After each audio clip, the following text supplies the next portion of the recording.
Millionaire invites his black maid son to play chess, as a joke. She doesn't know he's a genius. Come here, boy. Why don't you show Grandma how to play slum chess? Grandma Victoria Whitman's voice echoed throughout the living room of the Beverly Hills mansion, a place where every inch of land is more expensive than gold. There is a mansion so large that if anyone first sets foot there, they will feel like they are lost in a Hollywood movie set. The roof tiles are wine red, the sidewalk tiles are imported from Italy, and the pool behind the house is bigger than the public pool in some small town in Texas. The owner of the house is a powerful woman, Mrs. Victoria Whitman.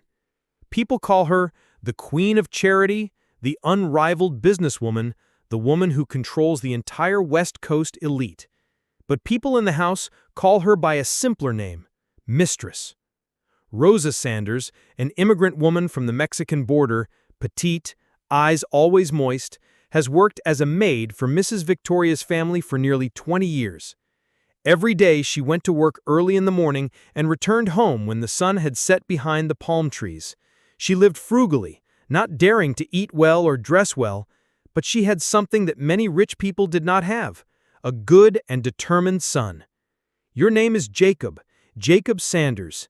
He was everything a single mother could dream of, polite, quiet, studious, and never asked for anything for himself. Jacob was 17, tall and thin, tanned, his hair always messy, as if he had run through a strong wind, but his eyes, well, those eyes made people look twice. There was something about them, as if he was looking through the whole world, not just at someone. That afternoon, Mrs. Rosa had a later shift than usual. Her boss was throwing a big charity party. Jacob picked her up, as usual. He stood in the backyard, hiding behind the large oleander tree, silent. He knew the rules of this house. You can't show your face among noble guests. You understand and you don't blame. But fate, it has its own way of testing people. A guest, a man in his mid-50s, in a navy suit, holding a glass of red wine, glanced around the garden and caught sight of Jacob standing in a dark corner. He sneered. "Hey, kid, what are you doing hiding there like you're a thief?" Before Jacob could reply, Victoria appeared. Her voice was like a bell. "Oh, that's Rosa's son. Jacob, come here. He often comes to pick you up. Don't worry, he doesn't bite." The whole group of people around burst out laughing. A woman wearing a pearl necklace whispered in her friend's ear, "It looks like it came from the slums. Why don't you give it some trash to clean up?" Jacob walked out, not arguing, not smiling, not bowing his head. He just looked straight ahead. That gaze made people feel uncomfortable. At that moment, Victoria, perhaps because of the alcohol or because of her complacency, turned and said loudly, "Jacob, do you know how to play chess? We're just playing for fun here." He nodded slightly and replied, "I know a little." That humble answer made the crowd laugh even louder. "Oh my God, you know how to play chess?" a bald old man with a beer barrel belly teased. "Then do you know what the opening move is? Is it kicking the board?" The whole crowd laughed again. Victoria signaled to the maid to bring in more chairs. She sat down at the chessboard, an antique mahogany chess set imported from France that had cost nearly $2,000. "Come on, play a game with me, just for fun." Jacob sat down, pulling the chair out gently as if afraid to scratch the floor. He placed his hands on the table, gently, firmly. None of them knew that the young man sitting there was not some anonymous flag picker. Jacob taught himself chess for 8 years. He pored over hundreds of historical games from Bobby Fischer to Marcus Carlsen. He redrew the chessboard in his old notebook, each stroke with a worn pencil, each move with his amazing memory. In a tiny room on a Los Angeles street corner, there was no air conditioning, no desk. But there was an old wooden chessboard that his mother had found at a flea market, and the unwavering determination in the eyes of a boy who wanted to overcome his fate. Victoria played white. She started the game with the common move E4. Jacob responded with C5. Some people realize it was the beginning of the Sicilian defense, an extremely complex variation that requires extensive knowledge from the player. No one would think that a maid's child would choose that style of play. The game continued. Jacob moved step by step, as if every move had been calculated long in advance. Victoria's hands began to shake. The crowd grew quiet. By the 14th move, Victoria was starting to feel uneasy. Jacob had set a subtle trap, leading her into a counterattack. To the 18th country, mat. Country 19, cannot escape. And onto the 21st country, checkmate. The whole yard was dead silent. Even the jazz music on the speakers seemed to have died down. Victoria, who has won countless chess games at high-class clubs, was defeated by the maid's son. 1 second. 2 seconds. Then a clap. It was Senator Evelyn Mills, who had been watching the game in silence. She stood up, walked over to Jacob, and shook his hand. "Son, if you don't mind, I'd like to speak to your mother alone. And I think Stanford might be your next destination." Rosa, Jacob's mother, stood at the back of the crowd, tears streaming down her tanned cheeks. She said nothing, but anyone who saw her knew they were not tears of sadness. That is tears of pride. It is said that at big parties of the rich, the winner is cheered, but the loser, especially when he loses humiliatingly, is mercilessly crushed. Grandma Victoria Whitman, after the humiliating defeat against the boy Jacob, the son of the maid, could no longer keep the radiant face as usual. She silently withdrew from the table, leaving the crowd confused. People did not know whether to applaud, to comfort, or just keep quiet. But one thing is certain, all eyes were now on Jacob. The game, a fleeting Saturday night pastime, was filmed by a visitor on his phone. Hours later, the video appeared on social media. And then, like a fire spreading through a dry western prairie, it exploded. The little maid defeats the millionaire with the Sicilian defense. Talent from the slums silences the rich. Jacob Sanders, street player, challenges the elite. Overnight, Jacob's name was everywhere, from chess clubs to the morning news. But amidst the media storm, the 17-year-old boy was neither happy nor arrogant. Jacob still walked to pick up his mother as usual. He still ate peanut sandwiches for lunch, which his mother made. He still rode his nearly 10-year-old old bike to the city library every afternoon. Only one difference. From then on, someone is watching your every move. In Beverly Hills, Victoria sat in her office looking out at the backyard where the chess game was taking place. Her glass of wine was swaying in her hand, but her eyes were not as confident as before. She was become a laughingstock in the upper class, something that people like her would never accept. The phone kept ringing. Some sponsors asked why the video was causing a stir.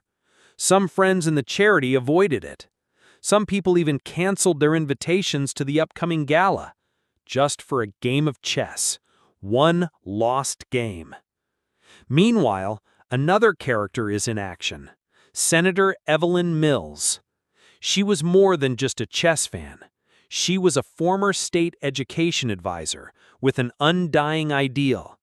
Talent must be discovered and nurtured no matter where it comes from. The next morning, she showed up at the place, the rundown apartment complex where Jacob and his mother lived. No press, no fuss. Just an old man with gray hair, holding a bag of waffles and 2 cups of hot coffee, knocking on someone's door, the way Texans do, to talk to their neighbors. Rosa opened the door. She was surprised, and before she could say hello, Evelyn held out her hand. "Sorry I'm early. I'm Evelyn Mills. I think your son has a special talent, and I want to help." Rosa stood frozen. Jacob stepped out of the room and saw the senator, who had been at the banquet yesterday, now standing in the musty hallway. Evelyn was not long-winded. She pulled a letter from her pocket. "Here's a preliminary offer from Stanford. I've talked to the administration. If you want it, a full scholarship with your name on it." Jacob looked at his mother. Rosa was tearful, her hands shaking as she took the envelope. She was speechless. Old people often say, "When one door opens, dozens of others close." And that's not wrong. Just as Jacob got his chance to step up, darkness also began to quietly gather behind him. Victoria, though she lost one game, never lost her whole life. She hired a media team and started looking for ways to steer the story. The boy was favored because of his circumstances. Just a lucky draw. No clear evidence of actual education. And then next, who filmed the clip? Who dares to post it online without her permission? A domestic worker was fired. At Jacob's school, where he once existed quietly as a shadow, there is chaos. Teachers called him a star. His friends were divided. Some admired him, others jealous. Jacob becomes a symbol that you did not ask for. His mother, Rosa, began receiving anonymous letters. Someone called the house in the middle of the night just to curse. The media circled around the apartment building like vultures watching for a carcass. One night, when things had calmed down, Jacob sat with his mother in the kitchen. He asked, "Mom, am I wrong for winning against her?" Rosa looked at her son, her eyes sunken with worry but still shining with love. "No, my child. The only thing wrong was scaring them. And they weren't scared of you because you were poor. They were scared of you because you were smarter than they thought." The game of chess is over, but the game of power has just begun. In a place where human worth is often measured by money, a humble boy is forcing the elite to reflect on themselves. And in this America, one can forgive many things except being publicly defeated by the poor. People say, getting into Stanford University is the lifelong dream of many young people. As for Jacob, he entered there not with an excellent academic record, nor through strict selection rounds like everyone else. He got into Stanford thanks to a game of chess, won the only game, enough to get the country's attention, enough to get a senator to sponsor it, enough to get donors lining up. But life is not that simple. School, whether it's Harvard or Stanford, is where the unspoken rules. There, besides intelligence, there is also level, also network of relationships, also full name after comma. Jacob Sanders, a name no one knows, no father who was a doctor, no mother who was a CEO, no relatives who donated money to build a dormitory. He had only a quick mind, a sensitive heart, and worn-out walking shoes. On his first day in the dorms, Jacob didn't say much. He made his bed, arranged his books, and hung up a small picture of his mother, smiling, holding a lunchbox wrapped in foil. He studied hard, extremely hard. Philosophy class, advanced math class, and of course, modern chess strategy class. But there were things he didn't learn in books, like how to dress like a high-class person, how to talk about vacations in Aspen or summers volunteering in Africa. Jacob only knows how to work as a construction worker and car washer in the summer, and babysit for his neighbor's younger siblings in the winter. Also at Stanford, Jacob meets two unlikely friends. One person is Malcolm, son of a former Air Force colonel, originally from Georgia, loves vintage cars, and hates fake things. The other person is Lena, second-year student majoring in AI technology, bright eyes, and a razor-sharp mouth. They both knew Jacob was different, not because his skin was browner or because his voice had a southern drawl, but because of the look in his eyes, the eyes of someone used to being underestimated. But while Jacob struggled to adapt, Victoria Whitman continues to plan. She hired a law firm, known for checking scholarship origins. She sent a petition to the school board. Jacob's scholarship is not transparent. Then continued to use the media to leak false information. Jacob Sanders was once warned by the police for being homeless. My mother was a maid and was once suspected of stealing handkerchiefs from the villa. None of this is true. But in America, one lie can outrun 1,000 truths. Jacob began to be looked at differently. Some professors ignored his name in class. Some classmates sneered at him whenever he spoke. One morning, he saw the words, "King of Trash," written on the whiteboard right at the door. No one stood up for him. He didn't say anything. He just took the note off and threw it in the trash. Then he turned back to his desk as if it doesn't touch you. But older people, like me, like you are listening here, we know. What doesn't touch the skin, it will not deep inside. That night, Jacob didn't sleep. He opened his laptop and looked at his old chess notes, not to review, but to find himself. He opened a video, the game between Fischer and Spassky in 1972, the World Championship in Iceland. A match that had the entire nation glued to the black and white screen. The Americans won, but they won not with power, but with intelligence. Jacob thought to himself, if they can do it, then so can I. The next day, he went to the library and quietly submitted an application to participate in the regional chess tournament, California State College Championship. It is open to all, from first-year students to PhD candidates. Friend Lena asked, "What are you going to do?" Jacob replied simply, "Let's play one more game, but this time not to beat anyone, but to beat ourselves." A few weeks later, the bracket was announced. Jacob had to play a qualifying round against pre-ranked players, including Alex Huang, an Asian student, national champion, tactical genius. No one thought Jacob had a chance. The night before the exam, he only ate instant noodles, then sat looking at his mother's picture for a long time. The next morning, Jacob walked into the gym with nothing but a pen, a watch, and a calm gaze. The first game, Jacob drew. The second game, he won. The third game, against Alex. The two sat across from each other. No one said anything. No need to say anything. Jacob plays the Caro-Kann defense, an opening he spent 2 years studying. The whole exam room was dead silent. Even the examiners fell silent. On move 24, Alex carelessly fell into the trap. 30th move, Jacob checkmate. The room stood. Some applauded, but Jacob just bowed his head and put the pieces back together. Lena ran to hug him tightly. "You're crazy! You just took down the top person in the country." Jacob just smiled. "I don't need people to believe. I just need to believe in myself." Sometimes, in a strange place, amidst all the gossip and challenges, a winning game of chess is not just about winning on the board, but winning over doubt, winning over the past, and winning over what people said you couldn't do.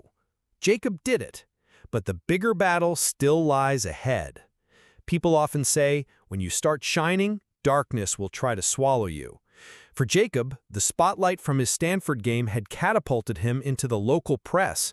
A small interview, a few viral tweets, and then recruiters from Google, IBM, even Tesla began to look at the kid from Fort Worth, Texas.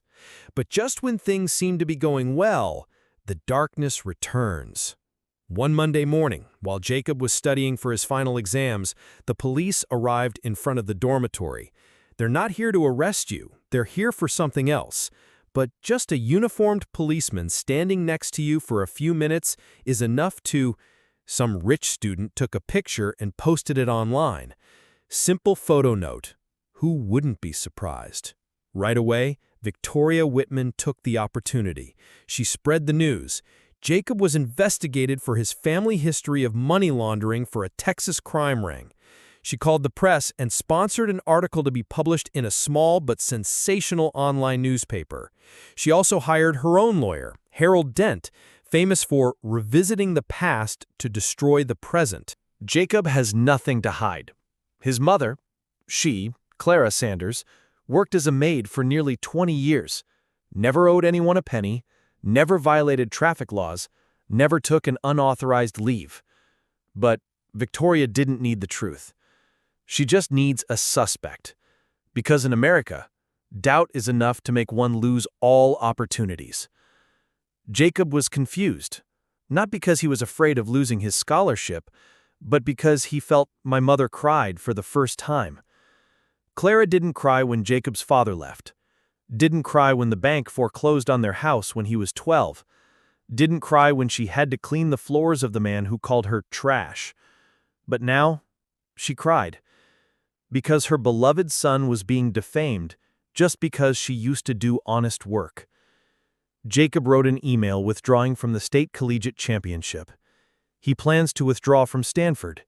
He plans to go home, get a job, join the army, or do something, as long as no more heartache for Mom. But just then, he received a handwritten letter, written in purple ink, old, thin handwriting, sent from his maternal grandfather, Mr. Lester, someone he had never met. In the letter, he wrote, Jacob. When he was young, he dropped out of school because he felt he wasn't good enough. But the truth was, he just didn't have anyone to protect him. Don't give up. Old people like me have lived most of their lives and have no regrets. But young people like you, if you run away now, you will wonder for the rest of your life, if I stay, what will happen? And just as Jacob was about to delete the withdrawal email, Lena and Malcolm appear. They brought no words of comfort. They bring proof. Lena hacks into lawyer Harold Dent's internal email, discovering that he was the one who hired someone to pose as a police officer to accidentally approach Jacob to take pictures. Malcolm then finds the IP address that sent the anonymous post about Jacob's mother from the personal assistant's office, Victoria Whitman. Jacob was silent. Then he turned back to his desk, adjusted his watch, and said, "Okay, I'll play one last game. But this time, I'm not playing for myself. I'm playing to end this cycle, once and for all." The statewide student championship was held at Sacramento Convention Center, which has hosted political lectures, amateur boxing matches, and now a chess tournament. Jacob advanced to the quarterfinals. His opponent, a Yale graduate who had been taught chess by the U.S. team's own coach. Everyone knows Jacob is an outsider. No coach, no sponsor, just unyielding will. The voiceover narrator slows down, as if about to tell something sacred. The game lasts 90 minutes. Each move seemed to last an eternity. Every look from his opponent seemed to want to push him down onto the table. But Jacob did not fall. He used an unexpected tactic, the London system strategy, a less popular but profound opening. Subjective opponent. Wrong move on move 35. Jacob win. The audience stood up. The judges were speechless. People start clapping. Not because Jacob is a prodigy, not because you are handsome or rich, but because they just witnessed a soul that does not bow to prejudice, does not retreat before power. In this country, America, we have enough laws, enough courts, enough parliament. But sometimes justice does not come from paper. It comes from the perseverance of a man who does not give up. Jacob doesn't just protect his mother. Uncle restore honor to all those who were once overlooked, simply because their names were not on the donor list. People often say, Don't count your successes. Count the people you bring along on the journey. For Jacob Sanders, winning the championship is not the destination, but the beginning of a longer journey. Bring chess back to where you used to live. Back to the neighborhoods where children have no playground, where textbooks are older than the buses that carry them to school. 3 weeks after the sensational win, Jacob returned to Fort Worth.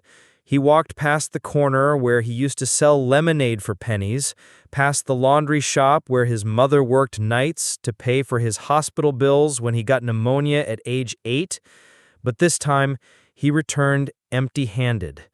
In 3 short weeks, Jacob has raised $112,000 from philanthropists and former chess players, sponsored by a game publisher allowing free online chess playing tools, and the most special thing, you have been Texas Education Commission authorize a pilot of Chess for All program, an initiative that allows chess to be taught in 12 secondary schools in disadvantaged areas.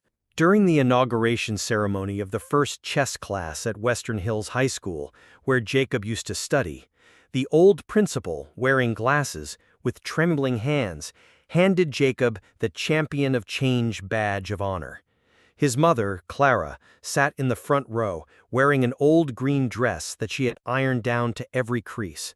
The whole audience stood up, and people began to clap. Don't clap for a genius, but for a young person who does not forget his roots. However, elsewhere, more than 1,500 miles away from Fort Worth, at a mansion in Beverly Hills, Victoria Whitman, still not leaving the computer screen. Victoria never forgot that fateful evening. Where she was defeated was not on the chessboard, but in front of the people she once despised. Credibility eroded. Shares in charities were withdrawn. Reputation has fallen to such a level that Platinum Fund Supervisory Board officially removed her name from the list of key advisors. Victoria, from the Queen of High Society, is now just ghosts of the past. But she did not forget, and she did not forgive. Victoria rented an underground media consulting firm, specializing in clearing the way for political campaigns and destroying other people's reputations with well-founded fake news. She also contacted a former student of Western Hills School, who was suspended for fighting, is now unemployed, and bitter about Jacob's popularity. She promised, "Just do as I say. $25,000 will be deposited into your account." That young man's name is Ryan Belton, created a fake Twitter account claiming to be Jacob's childhood friend and posted, "Jacob cheated on the SAT. I witnessed him buying the exam from a professor in the school. Everyone has a mask. He's just good at acting." The news spread like wildfire in a Texas summer. Several local TV channels began reporting the story, and then small newspapers took turns asking questions. Jacob Sanders, hero or fraudster? Even Stanford had to open internal investigation. Jacob, who was teaching chess to children at the time, received a call from the Stanford president. The voice on the other end of the line was tired. "We don't believe it, but procedure is procedure. You'll be suspended for 10 days. Jacob did not protest. He just stood up quietly, put away the chess pieces, and said to the children, "You guys keep playing. Good people still have to go through storms." That evening, he returned home. His mother was cooking beef stew, the dish she had made whenever Jacob was sad since he was a child. Neither of them said anything, just sat and ate. But when Jacob was about to wash the dishes, Mrs. Clara took his hand and said, "I taught you not to play chess with anger. Now I beg you, don't live with patience either. If people throw stones at you, use the same stones to build stairs." The next day, Jacob organized a public press conference right on the Western Hills School grounds. In front of the camera, with determined eyes, he declared, "I have never cheated, and I will not spend my life making excuses for things I did not do. but I'm willing to let others dig through every line of my exam, every email, every lecture, because I'm not afraid of the truth." At the same time, Lena and Malcolm secretly tracked down the real IP of the fake Twitter account. And then they found the cash transfer contract between a company related to Victoria and Ryan Belton. 3 days later, Jacob was exonerated. Not only that, this time it was the media that turned hounds, exposing the dirty revenge of the elite. Victoria formally summoned by Federal Investigation Agency for behavior identity theft and public information harassment. Jacob didn't win by shouting.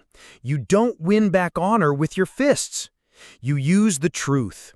Use the main one, quietly persistent, of a boy raised among the salt sweat and red soil of Texas to tell the world that I don't need a miracle, I just need a chance. In Texas, they say, a man is not judged by the number in his bank account, but by the look he leaves behind when he walks out of the room. And on that October day, when Jacob stepped onto the stage in Stanford University's main auditorium, more than 4,000 people stood up and applauded.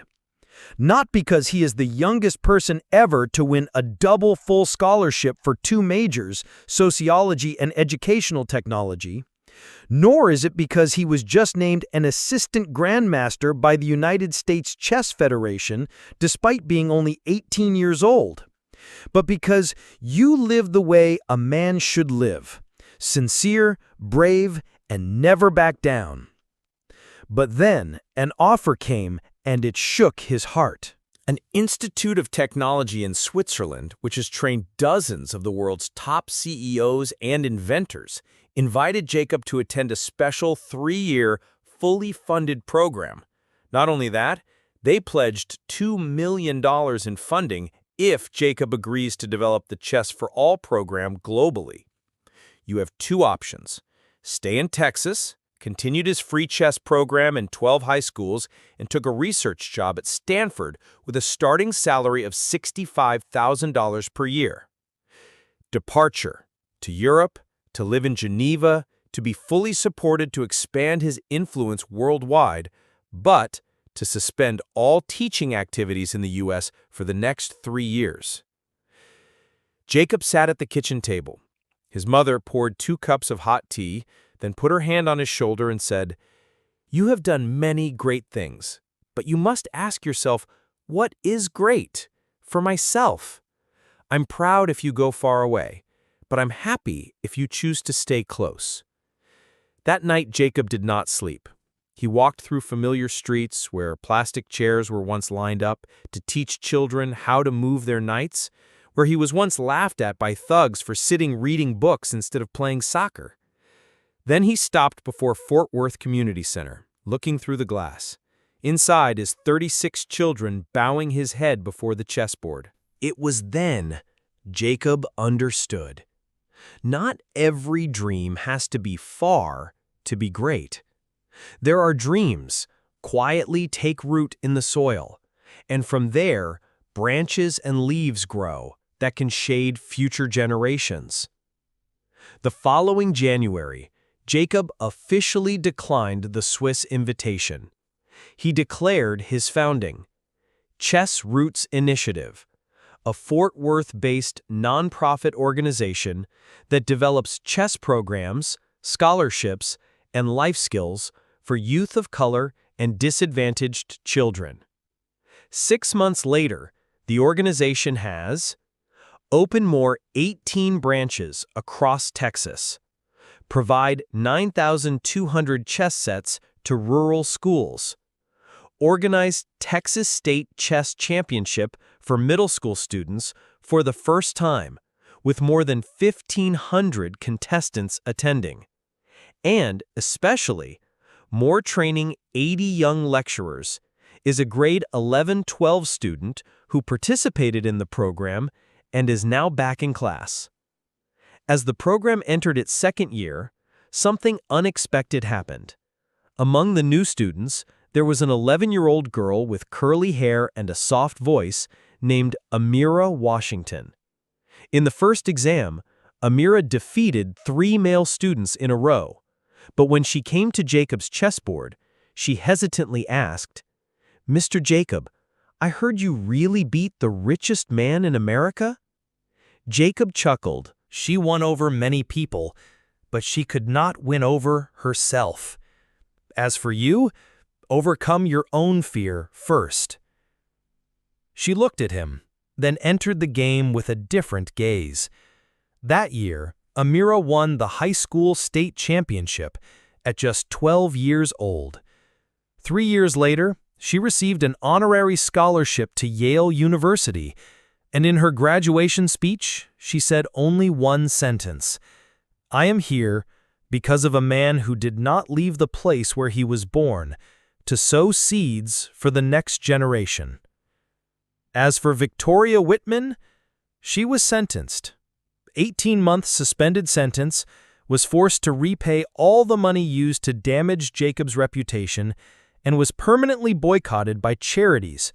She lives in seclusion on a remote ranch in Montana, and no one ever hears her name in the newspapers again. But in Fort Worth, the name Jacob Sanders, no longer associated with scandal, television, or press conferences, lives on, in the eyes of every child sitting at the chessboard. In the laughter of colored children know that intelligence can transcend prejudice. Greatness is not about beating others. Greatness is awakening the best in others. We hope you enjoyed this story. If you did, please consider subscribing to our channel for more stories like this one. Share this video with your friends and family, and leave a comment below to let us know what you think. Don't forget to hit the like button to show your support. Thank you for watching, and we look forward to seeing you in our next video. Jacob's story is more than a chess match. It's a journey of overcoming prejudice, triumphing through dignity and perseverance. From a boy living quietly behind his mother's back to a symbol of change for an entire community, Jacob reminds us that talent doesn't choose where we're born, and courage doesn't require magic. What do you think of this journey? Have we ever been misjudged or witnessed a young person overcoming adversity? Leave a comment below. We'd love to hear your thoughts. Don't forget to hit the like button. Share this video to anyone who needs to hear an inspiring story. And if you find this channel worthy, please click register to continue to accompany us in the next stories. Thanks for listening, and as always, listen to understand.